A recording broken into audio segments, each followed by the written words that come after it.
আসসালামু আলাইকুম দোস্ত, কেমন আছো সবাই? আলহামদুলিল্লাহ আমি ভালো আছি। আশা করি তোমরা সবাই ভালো আছো। আমি সোহান, তোমরা দেখছো সালতানাতের সোহানিয়া।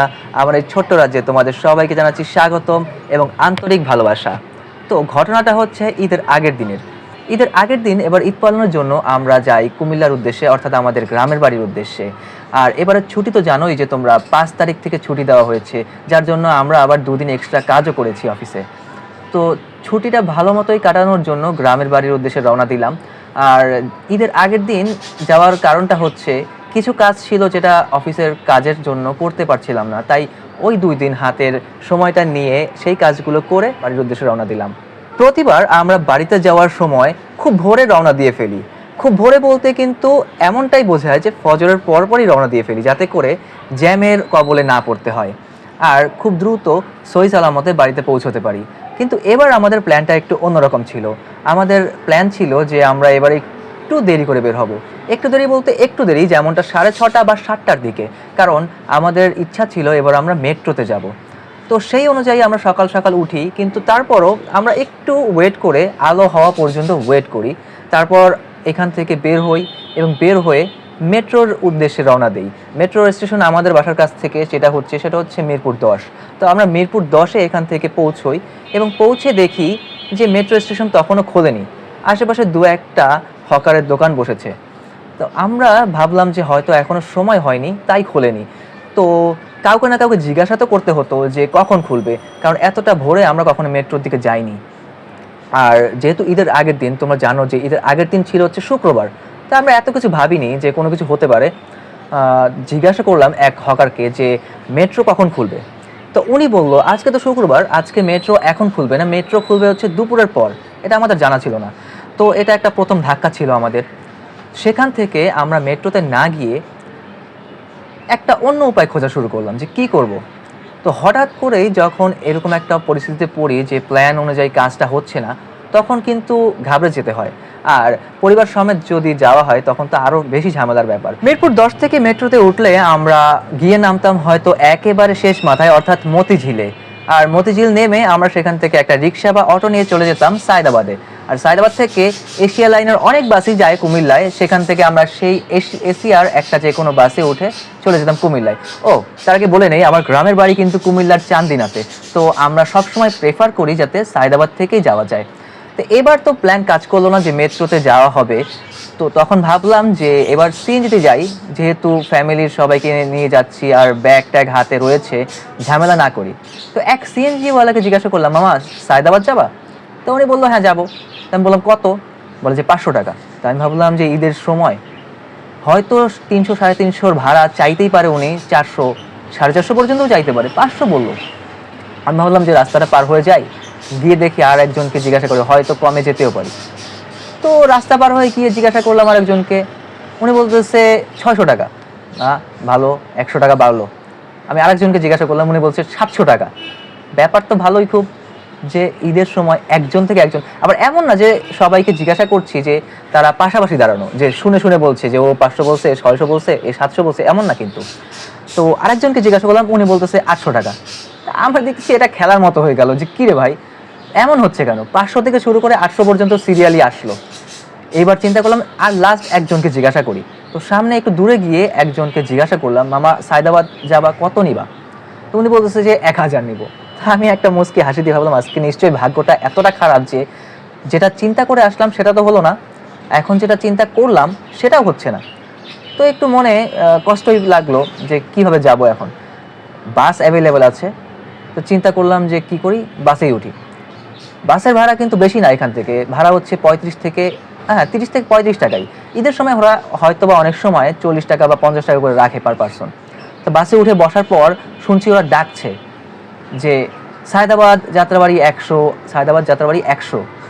তাও শুনে খুব আকাশ থেকে পড়ার মতো অবস্থা হলেও ভাবলাম যে না যাক, 1000 টাকা সিএনজি ভাড়া দিয়ে যাওয়ার থেকে 100 টাকা করে পার পারসন যাওয়াটা ভালো। প্ল্যানের যেহেতু এরকম একটা সমস্যা হয়ে গেল, তাই ভাবলাম যে আর না ঘাটাই, চলেই যাই বাসে। তো সেই অনুযায়ী বসে থাকলাম এবং বেশিক্ষণ লাগলো না, হয়তো 40 থেকে 45 মিনিটের মধ্যে আমরা বাস দিয়ে সায়দাবাদে পৌঁছে গেলাম। সকালবেলা যেহেতু জ্যাম ছিল না, আর শুক্রবার, এবার যেহেতু অনেক আগেই ছুটিটা দেওয়া হয়েছিল সরকারি, তাই সবাই আগে ভাগেই চলে গেছে গ্রামে, আর এজন্য একটু ফাঁকা পাওয়া গেছে। তো সায়েদাবাদ পৌঁছে গিয়ে যখন দেখি বাস কাউন্টার পৌঁছাই, এশিয়ার একটা বাসও সেখানে নেই, সবগুলো সিরিয়ালে জ্যামে আটকে আছে অনেক দূরে। তো এখানে এশিয়ার কোনো বাস না পেয়ে সামনে দেখা দেখা শুরু করলাম যে তিশার কোনো বাস আছে কিনা। তিশার একটা বাস পাইলাম, যেটা হচ্ছে নর্মাল যে তিশা সেগুলা, তিশা এক্সক্লুসিভ বা প্রাইম টাইম যেগুলো থাকে সেগুলো না, ওটার মধ্যে উঠলাম। এখন ভাড়া বলছে 400 টাকা, তো ভালো কথা, 400 দিয়ে গেলাম। যখন তিশার গাড়িতে সবাই মানুষজন ভরে গেছে, টান দিবে, তখন দেখছি যে এশিয়ার গাড়ি এসে এখানে ঢুকলো। তো বললাম এটাও আজকে ছিল না ভাগ্যে, প্রথম থেকেই যখন এমন ধাক্কা খেতে খেতে এই পর্যন্ত এলাম, যাই আজকে এখানে কি করা। তো সেই বাসটা লোকালের মতো করে যাচ্ছে, তো যাচ্ছে, এক জায়গায় থামায়, কিছু লোক উঠায়, আবার থামায়, আবার উঠায়, এভাবে করতে করতে কোনো রকমে চান্দিনা গিয়ে পৌঁছাই। বেশি দেরি হয় নাই, সকালে আমরা হয়তো বা আগে যেভাবে চিন্তা করতাম সেভাবে যদি যেতাম, ভোর ভোর বেরোলে, তাহলে গিয়ে পৌঁছাতাম হয়তো 10টা সাড়ে 10টার মধ্যে। তো এবার গিয়ে পৌঁছেছি প্রায় 11:30 থেকে 12টার মধ্যে, 12টার আগে আমরা বাড়িতে পৌঁছে গিয়েছিলাম। যাক, সহি সালামতে পৌঁছাতে পেরেছি, এটাই অনেক। চান্দিনা গিয়ে যখন নামলাম বাস থেকে, তারপর কিছু দূর হাঁটতে হয়, তো ব্যাগ ট্যাগ নিয়ে আমার মা বোনকে নিয়ে আমি সেই অটো স্টেশন পর্যন্ত হেঁটে যাব সেটা চিন্তা করলাম। যেতে যেতে হঠাৎ করেই থেমে দাঁড়ালাম একটা ডাক শুনে। দূর থেকে ডাকছে সোহান ভাইয়া বলে, এভাবে ডাকছে। তো তাকিয়ে দেখলাম আমার ফুফাতো বোন, ওরা আবার যাচ্ছে ওদের দাদা বাড়িতে, অটো নিয়ে এসেছে। আর অটোওয়ালা আমাদের এলাকারই ভাই। তো উনি আমি ভেবেছিলাম যে হয়তো অটো স্ট্যান্ডে গিয়ে ওনাকে পাবো, তো উনি যেহেতু এখানে এসেছে, তো ভাবলাম যে ওনাকে জিজ্ঞাসা করলাম কি আপনি বাড়ির দিকে যাচ্ছেন নাকি ওনাদের দিতে যাচ্ছেন। তো বলছে না, ওনারা তো এখানে নেমে যাবে, তো তোমরা চলো বাড়িতে। তো যেই বলা সেই কাজ, আমরা চড়ে বসলাম অটোতে। শহরের সেই কোলাহল ছেড়ে আমরা ঢুকে পড়েছি গ্রামীণ সেই স্নিগ্ধতায়। বিস্তৃত সবুজ মাঠ, টিনের চালা দিয়ে ঘর, স্কুলের দালান, এসব দেখতে দেখতেই আমরা পথ চলছিলাম। কিছুটা বৃষ্টি হয়েছিল, তাই রাস্তায় হালকা কাদাও লক্ষ্য করা গেল। যদিও তাতে আমাদের তেমন কোনো সমস্যা হয়নি, কারণ আমরা অটোতে করে যাচ্ছিলাম, হেঁটে তো আর যাচ্ছি না। আশপাশ দেখতে কিন্তু বেশ ভালোই লাগছিল। সুপারি গাছগুলো কিন্তু দেখতে আরও বেশি ভালো লাগতেছে। পাশের এটা মেবি পাঙ্গাস মাছের একটা ফিশারি। এই তো দেখতে দেখতে বটগাছতলে পৌঁছে গেলাম। আর অল্প কিছুক্ষণ বাড়ির মানুষগুলোর দেখা পেতে শুরু করে দিয়েছি এখান থেকেই। এখনো হালকা হালকা মেঘ জমা দেখতেছি, হয়তো বাড়ি যাইতে যাইতে আবার বৃষ্টি নামতেও পারে। এই তো বাড়ির সোজা রোডটাতে এসে পড়েছি। কি যে আনন্দ লাগছে! ভোরে বের হলে একটু তাড়াতাড়ি পৌঁছানো যায়। নতুন দোকানও দেখি একটা হয়েছে এখানে। অবশেষে আমরা বাড়ির ঘাড়ে পৌঁছেই গেলাম। গাছে দেখি মাসাল্লাহ ভালোই কাঁঠাল ধরছে। এখানে দেখছি খড় শুকাতে দেয়া হয়েছে, কয়েকদিন আগেই ধান উঠেছে তো সেগুলোরই খড়। ভাই এই খড় ঠেলেই চেষ্টা করছে একেবারে উঠোনে নিয়ে থামাতে। তা আমরা ওইখান থেকে অটো নিয়ে ডিরেক্ট বাড়িতে পৌঁছে গেলাম। বাড়ি গিয়ে পৌঁছালাম 12টার আগে, যেটা বললাম একটু আগেই। সবার সাথে দেখা হলো, সাক্ষাৎ হলো, ভালো মন্দ জিজ্ঞাসা করা হলো, একটু ফ্রেশও হওয়া হলো। তারপর চাচাদের সাথে চাচিদের সাথে গল্প করা হলো। এটা করতে করতে একটু সময় লেগে গেল। তারপর কিছুটা বিশ্রাম। এবার হঠাৎ বিকাল দিকে আমার মেজো চাচা উনি বলল যে চল, ঈদের গরু যে কিনলাম, চল দেখে আসি কেমন হলো। সেই গরুটা যেহেতু পাশের বাড়িতেই আছে, পাশের বাড়ি বলতে কয়েকটা বাড়ি পরেই, মানে আমাদের ওই এলাকাতেই, সেখানেই রয়েছে, দেখে আসি। দেখতে গিয়ে দেখলাম যে মাশাল্লাহ ভালোই গরু হয়েছে দেখতে।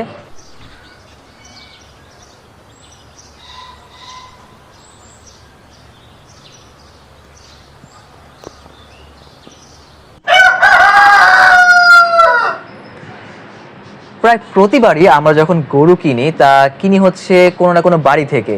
হাট থেকে বেশি একটা কেনা হয় না আমাদের। আর বাড়ি থেকে কেনার একটা সুবিধা আছে, সেটা হচ্ছে গরুর চাইলে আমরা ঈদের দিন পর্যন্তও রাখতে পারি। অনেক সময় হয় ঈদের আগের দিন নিয়ে আসি, আর না হলে বেশিরভাগ সময় আমরা ঈদের দিন সকালে গিয়ে গরুটা নিয়ে আসি, যাতে করে গরু এনে গোসল করিয়ে তারপর নামাজ পড়ে এসে আমরা কোরবানিটা করতে পারি। তো এবারও তাই হয়েছে, পাশেই যেহেতু কেনা হয়েছে, তাই কোরবানির দিনই, ঈদের দিনই আমরা গরুটাকে নিয়ে আসি এবং তারপর গোসল করাই। তো এই ছিল প্রথম দিনের কাহিনী, অর্থাৎ যাত্রা দিনের কাহিনী। পরের দিন হচ্ছে আমাদের কাঙ্ক্ষিত দিন, অর্থাৎ ঈদুল আজহার দিন, ঈদের দিন। তো সকাল সকাল ঘুম থেকে উঠেই গোসল করে রেডি হয়ে দ্রুত ঈদের নামাজে যাওয়ার কথা, কিন্তু যেহেতু কোরবানির ঈদ, সকালে আমরা গেলাম গরু আনতে খুব ভোরে উঠে।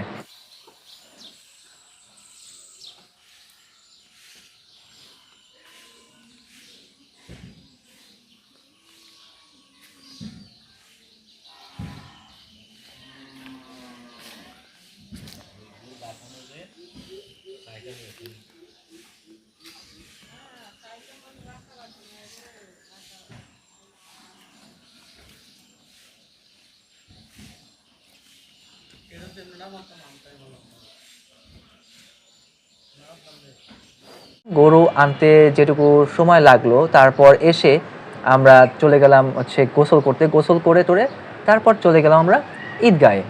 الله أكبر الله أكبر لا إله إلا الله والله أكبر الله أكبر ولله الحمد الله أكبر لا إله إلا الله والله أكبر الله أكبر ولله الحمد।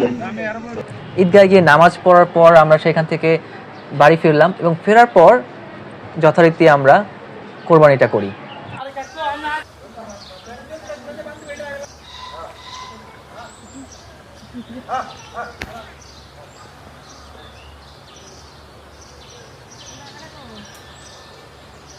ওই বাইরে ডাকতে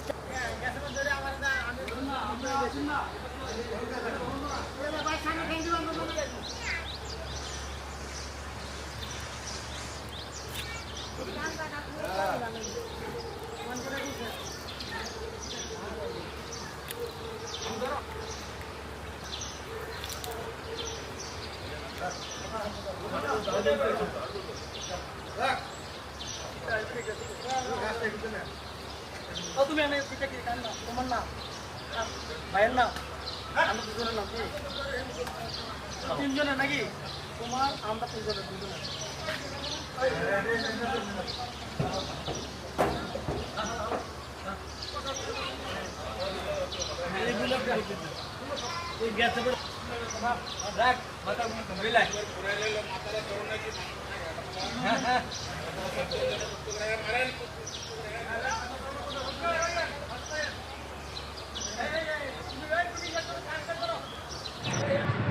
তো সেদিন ছিল খুব প্রচণ্ড গরমের দিন। ঈদগাহে খুব গরম লাগছিল, কিন্তু বাড়িতে যখন এলাম গরু জবাই হলো আল্লাহর নাম নিয়ে।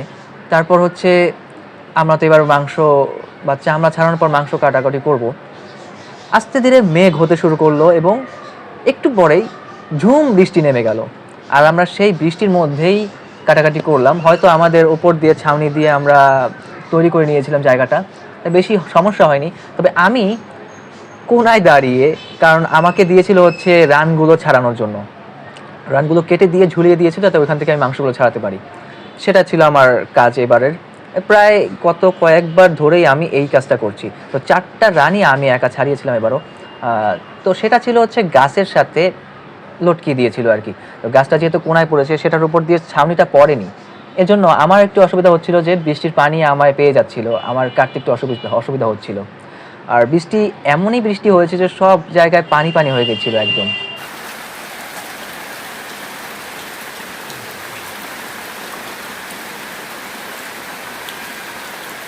গরুর গোস্ত কাটতে গিয়ে আমি একদিনের কষাই হয়ে গিয়েছিলাম।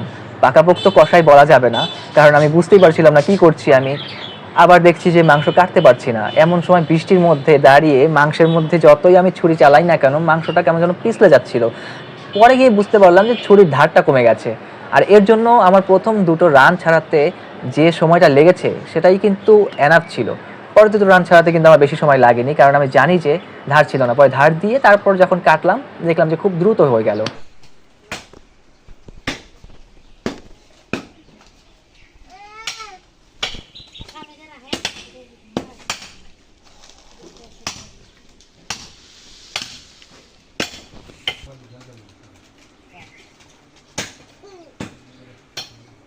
আল্লাহর রহমতে এরই মধ্যে আমরা সব কাজ শেষ করি এবং এর মধ্যেই সব ভাগ বাটোয়ারা করে আমরা সেগুলো দেওয়া হয়ে যায়।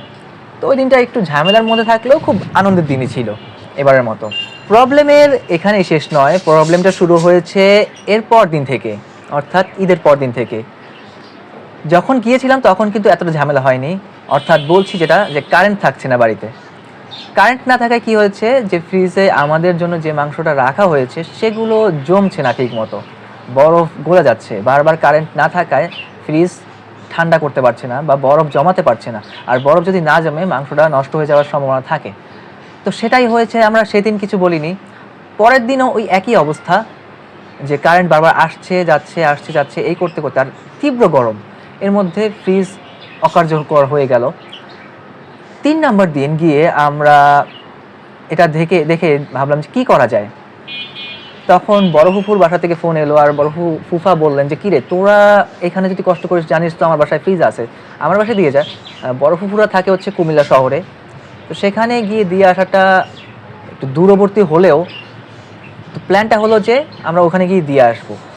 তো আমার মেজো চাচা এবং ছোটো চাচা এবং আমি এই তিনজন মিলে সব গোস্তগুলো একত্র করে উঠিয়ে সিএনজি ভাড়া করে নিয়ে চললাম কুমিল্লার শহরের উদ্দেশ্যে। মাংসগুলো প্যাকিং করা চলছে এখানে। প্যাকিং শেষে আমরা সিএনজি করে রওনা দিলাম। গন্তব্য কুমিল্লা শহর, বড়ফুফুর বাসা।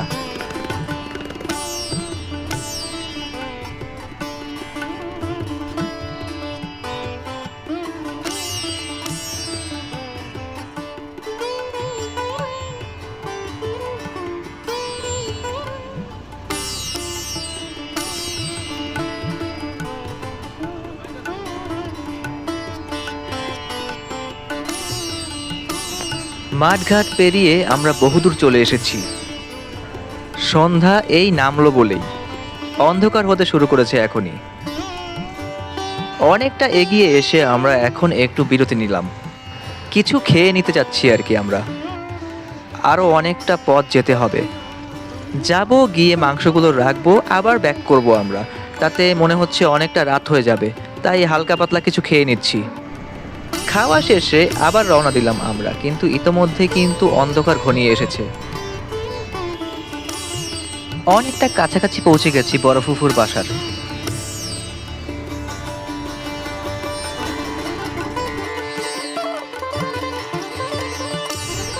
বাসায় মাংসটা রেখেই আমরা আবার রওনা দিয়ে দিলাম বাড়ির উদ্দেশ্যে। এবার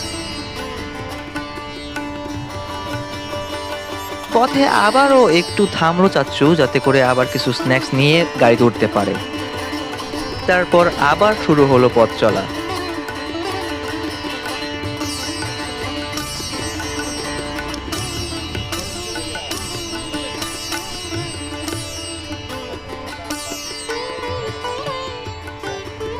কোটবাড়ির রোডটা দিয়েই ঢুকছি আমরা।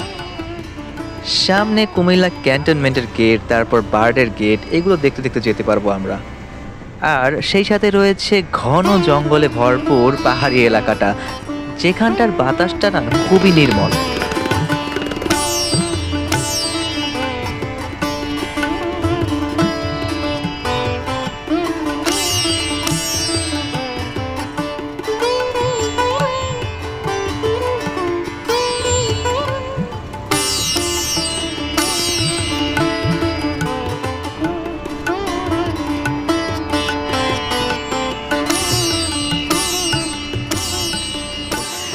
যেতে যেতে এতটা পথ কখনো আমি সিএনজিতে এখান থেকে টানা যায়নি। হ্যাঁ, অনেক জায়গায় গিয়েছি, বাট মাঝের পথ এতটা লিঙ্ক ভাবে ভিতর দিয়ে কখনো আমি কুমিল্লা শহরে যাইনি।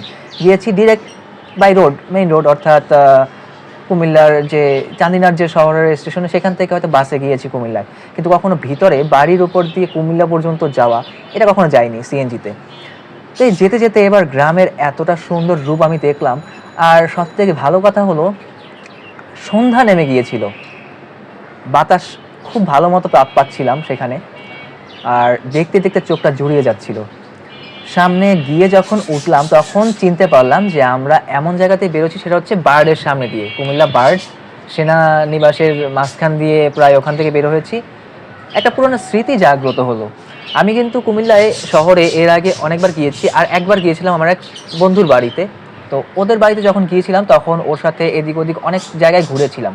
তো বার্ডও ছিল, কুমিল্লা ক্যান্টনমেন্ট ছিল, কুমিল্লা ইউনিভার্সিটি ছিল, তারপর আমরা ঘুরেছি হচ্ছে শালবন বিহার, আবার ওই যে ব্লু ওয়াটার পার্কে, অনেক জায়গায় গিয়েছি। কুমিল্লা শহরেও গিয়েছিলাম ওর সাথে একসাথে। আর ফুফুর যেহেতু কুমিল্লা শহরে থাকে, তার বাসায় তো যাওয়া হয়েছেই, ভার্সিটি এক্সামের আগেও যাওয়া হয়েছিল আমার। তো এখান দিয়ে যখন যাচ্ছিলাম ওদের বাড়িটার পথ ধরে যখন যাচ্ছি, তখন এটা মনে পড়লো যে ওর সাথে এখানে আশেপাশে সব জায়গায় ঘুরেছি। দেখে খুব অনেকটা স্মৃতিময় ব্যাপার স্যাপার জাগত হলো আর কি।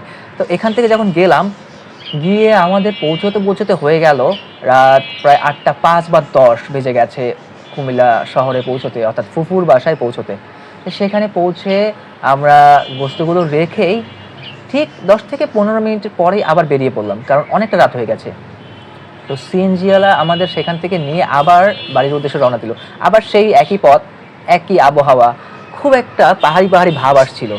যে ময়নামতির যে পাহাড়গুলো রয়েছে না, সবগুলো এমনভাবে দেখতে পাচ্ছিলাম। আর মাঝখান দিয়ে অন্ধকারের মধ্যে দেখাটা এতটা জরুরি না, কিন্তু গাছপালা দেখে এবং উঁচু নিচু ঢাল দেখে সব কিন্তু বুঝতে পারছিলাম যে আমি কোন জায়গাটায় আছি। আর যেহেতু আগে এসেছি, পরিচিত জায়গা আমার, খুব ভালো একটা, আর পাহাড়ি একটা আবহাওয়াই অন্যরকম, বাতাসটা একটু অন্যরকম ভালো লাগছিল। তো রাতে পৌঁছতে পৌঁছতে প্রায় 10:30টার মতো বেঁচে যায় সেদিন। এ হচ্ছে গোস্ত রাখার কাহিনী, যে এতটা ঝামেলার পর আমরা গিয়ে ওখানে গোস্ত রেখে এসেছি, কারেন্ট না থাকার ফলে আর কি। তো পরের দিন ফুফা ফোন দিয়ে বলতেছে যে কিছু প্যাকেটের মাংস নাকি গন্ধ হয়ে গেছে। এটা নসিবে ছিল না, এরকম একটা অবস্থা আর কি, জমতেই পারেনি। বাড়িতে যাব আর খেলতে যাব না, তা হবে না, তা হবে না। তো যথারীতি প্রতিবারের মতো এবারও খেলতে গেলাম। আর আমাদের খেলার জায়গাটা হচ্ছে স্কুলের মাঠ, প্রাইমারি স্কুলের মাঠ আমাদের বাড়িতে। তো সেখানে গিয়ে প্রথমত চেষ্টা করলাম ক্রিকেট খেলার।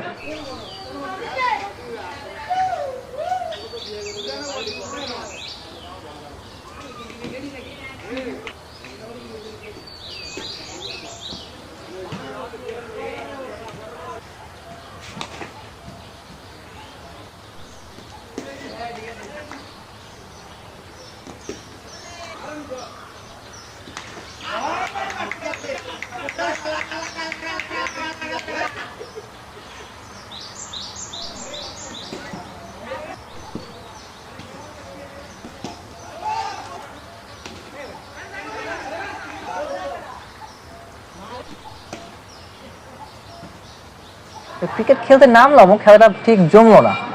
পরবর্তীতে ঠিক হলো ফুটবল খেলবো। আর ফুটবল খেলতে নেমেই একটা অঘটন ঘটিয়ে ফেলেছি এবার। সেটা হচ্ছে নেমেছি খেলতে, ট্যাকেল দিতে দিয়েছি বিপক্ষ দল, অর্থাৎ আমার ভাইদের মধ্যেই সবাই। তো ট্যাকেল দিয়ে যখন দাঁড়িয়ে ভাবলাম যে প্রতিবার যেটা হয় আর কি, আমি বলছি, তাকালাম একটু পায়ের দিকে যে কিছু হয়েছে কিনা দেখি। আমি কিন্তু কিছু টের পাইনি। তো তাকিয়ে দেখলাম যে সেখানে নখের সাইডে একটু রক্ত জমেছে। তা বুঝলাম যে হয়তোবা ট্যাকেল দিতে গিয়ে বা কোথাও লেগে টেগে হয়তোবা আমার এখনই একটু নখটা একটু উঠে গেছে, যার কারণে রক্তটা জমেছে আর কি ওখানে। তো দেখলাম খেলাটা মাত্র শুরু করেছি, ছাড়া যাবে না।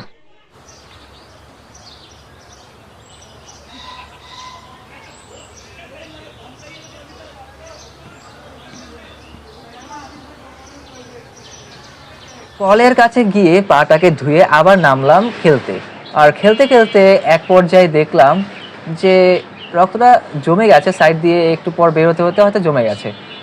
শেষের দিকে দেখলাম যে বারবার বল আমার দিকে আছে। তো আমার দিকে আসার ফলে আমি পা দিয়ে যখন রিসিভ করছি, বলটা ঠিক আমার নখের উপরই পড়ছে বারবার। তো এমন সময় একবার পড়াতে দেখলাম যে নখটা ফেটে গেল, অর্ধেক হয়ে গেল। এবার তো আর কিছু করার নেই।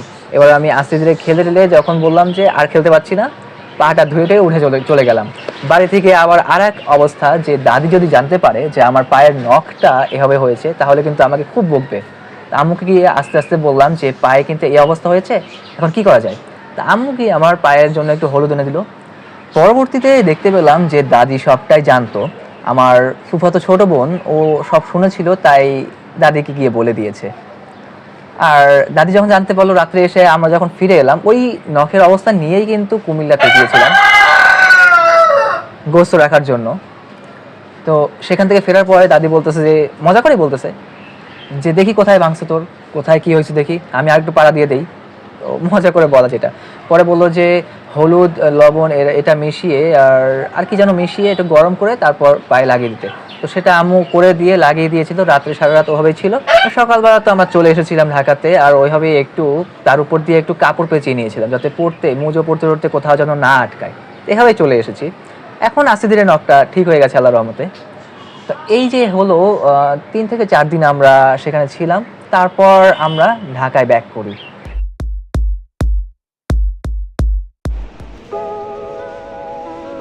অবশেষে আমরা চলে এলাম আমাদের চিরচেনা সেই শহরে। এখন আমরা রয়েছি মতিঝিলের মেট্রো স্টেশনে। সায়দাবাদে বাস থেকে নামার পর আমরা ডিরেক্ট এখানে চলে এসেছি। অপেক্ষা করছি আমাদের কাঙ্ক্ষিত ট্রেনটা আসার। ভিড়ভাট্টা মোটেও নেই। ওই তো চলে এসেছে আমাদের কাঙ্ক্ষিত ট্রেন। বেশিক্ষণ দাঁড়াতে হলো না, 2 মিনিটের মধ্যেই চলে এলো।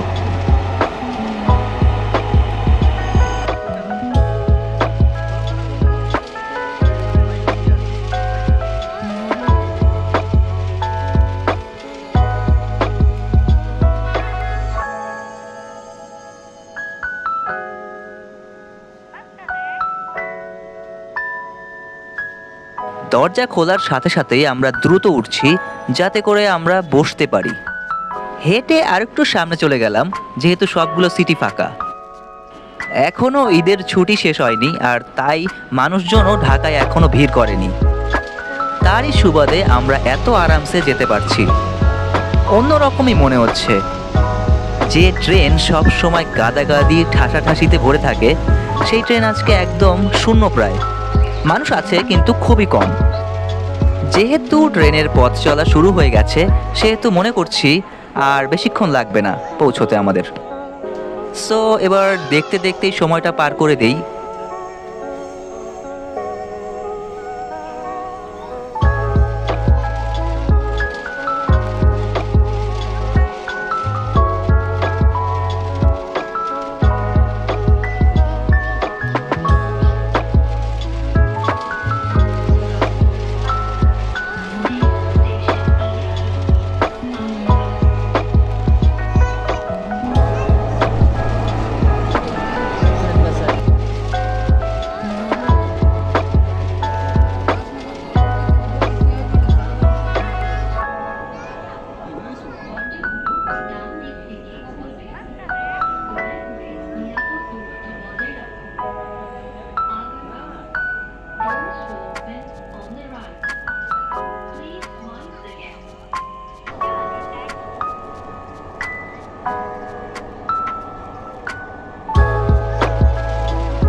যে ঈদের ছুটি কিন্তু শেষ হয়নি, তবে আমরা ব্যাক করে ফেলেছি আর কি। যেতে এখানে কিছু কাজ বাকি রেখে গিয়েছিলাম সেগুলো করব এবং আরও 2-1টা জায়গায় আমরা ঘোরাঘুরি করব।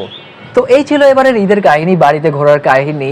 তো আজকে ভিডিওটা এখানে শেষ করছি। দেখা হচ্ছে পরবর্তী ভিডিওতে কোনো এক নতুনভাবে নতুন কোনো জায়গায়। তো ততক্ষণ পর্যন্ত তোমরা ভালো থাকো, সুস্থ থাকো, একে অপরের সাথে মিলেমিশে থাকো। সো অ্যাজ ইউজুয়াল, বিদায়, গুড বাই, আলবিদা, আল্লাহ হাফেজ, আসসালামু আলাইকুম। আর খেলার টাইমটা তো এটাই। Anas, Anas,